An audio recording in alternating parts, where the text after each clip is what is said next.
Sir, step away from the ceremony immediately. Military Police Sergeant Williams approached the Palestinian man with his hand on his weapon. This is a restricted military event. What happened next would end careers, spark investigations, and change everything. General Omar Khalil stood perfectly still as the armed sergeant approached him across the pristine parade ground of Fort Henderson. The morning sun cast long shadows across the military base where hundreds of soldiers prepared for the Memorial Day ceremony.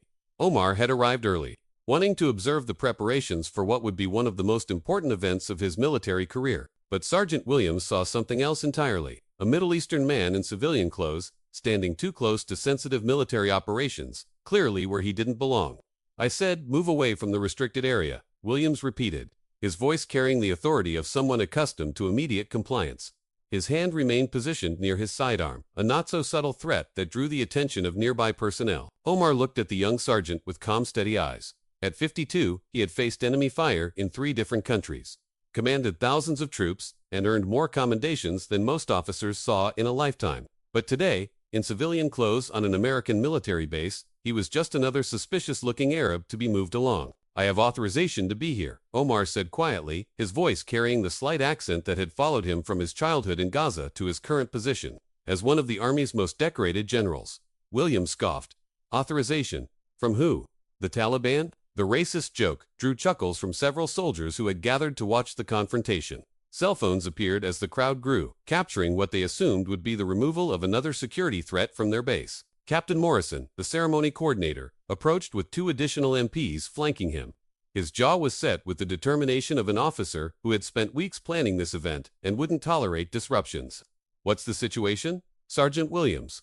Morrison demanded, his eyes fixed on Omar with undisguised suspicion. "Unidentified male refusing to leave the restricted area, sir, claims he has authorization, but won't provide credentials." Omar reached slowly into his jacket pocket, every movement carefully measured to avoid escalating the situation. The surrounding soldiers tensed, several more hands moving toward weapons. "I'm retrieving my identification," Omar said clearly, ensuring his actions were transparent. But Williams was already calling it in on his radio. "Control, this is MP Unit 7. We have a potential security breach at the ceremony site. Middle Eastern male, approximately 50 years old, civilian dress, refusing to comply with lawful orders." The radio crackled back immediately. "Copy, Unit 7. Remove the individual immediately. Zero tolerance for security risks during the ceremony." Colonel Bradley appeared from the command tent, his chest heavy with ribbons and his expression thunderous. 30 years in the Army had taught him that suspicious behavior required immediate action, especially from individuals who fit certain profiles. "Gentlemen, what exactly is happening here?" Bradley's voice boomed across the parade ground, causing even more soldiers to gather. "Sir," Morrison replied crisply, "unidentified individual in the restricted area. Sergeant Williams has been trying to remove him, but he's being non-compliant." Bradley studied Omar with the calculating gaze of a career military officer. The man's bearing was distinctly military despite the civilian clothes straight posture. Alert eyes, hands positioned in a way that suggested combat training. But his appearance and ethnicity set off every alarm bell that decades of deployments in the Middle East had programmed into Bradley's mind. "Sir," Bradley addressed Omar directly, "this is your final warning.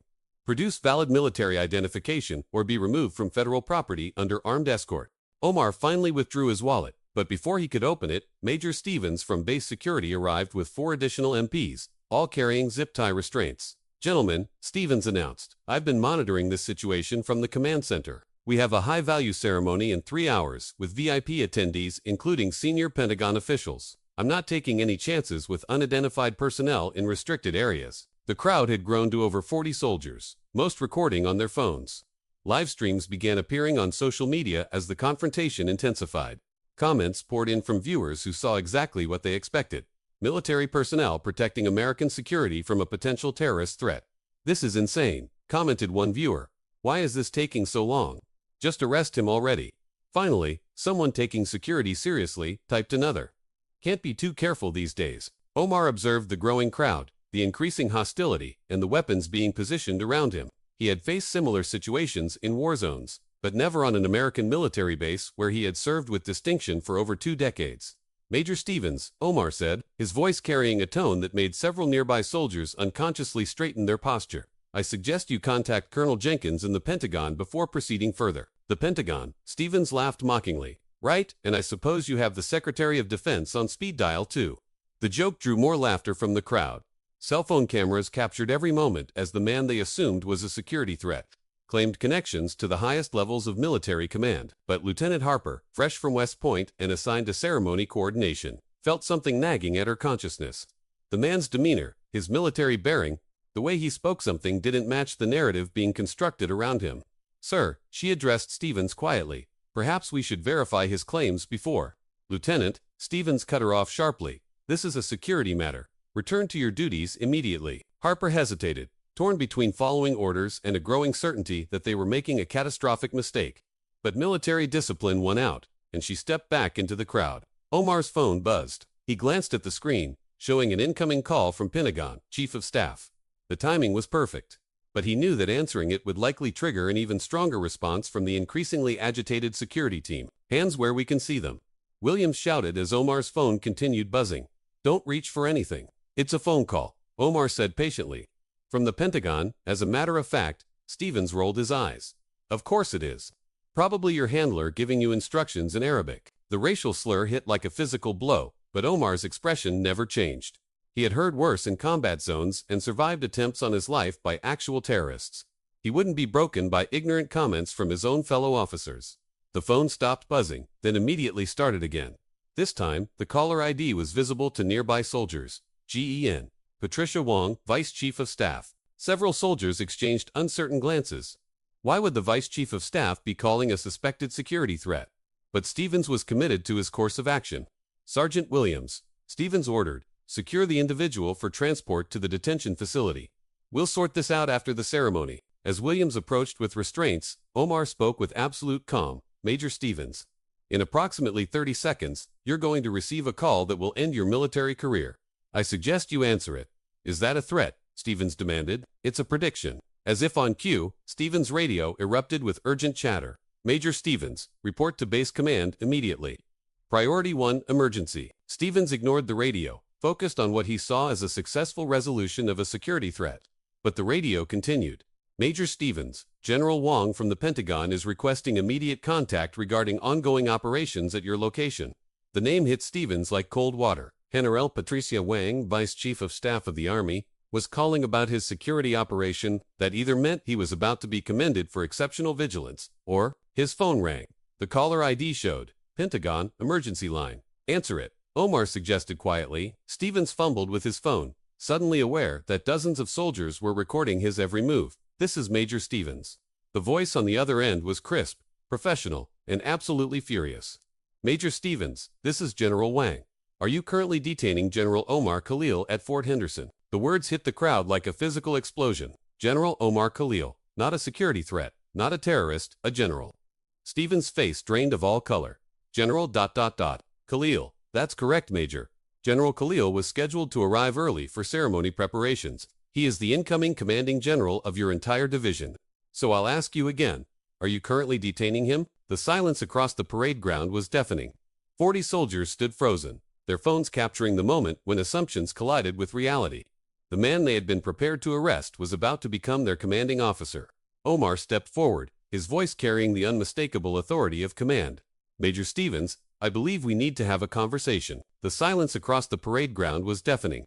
40 soldiers stood frozen, their phones capturing the moment when assumptions collided with reality. The man they had been prepared to arrest was about to become their commanding officer.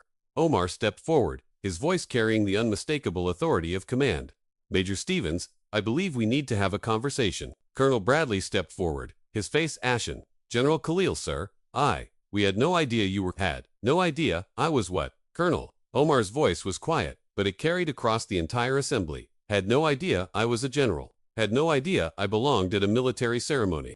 Or had no idea that a Palestinian American could serve at the highest levels of the United States Army. The questions hung in the air like accusations, which is exactly what they were. Lieutenant Harper pushed through the crowd, her West Point training overriding her fear.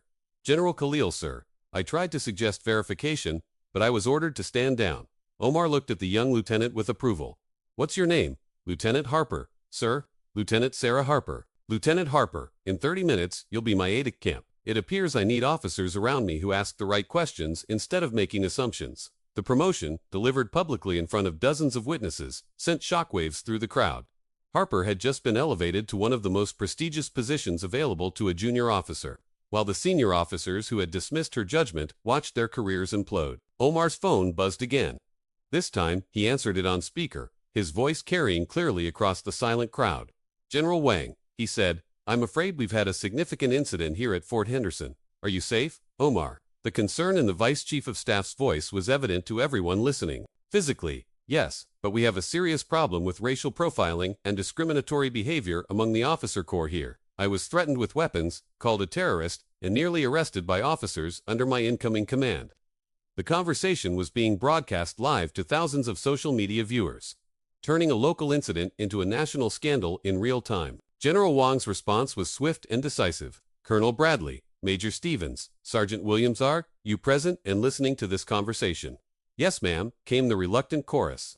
"Consider yourselves relieved of duty pending full investigation by the Inspector General. General Khalil, I'm dispatching a team immediately to conduct interviews and collect evidence.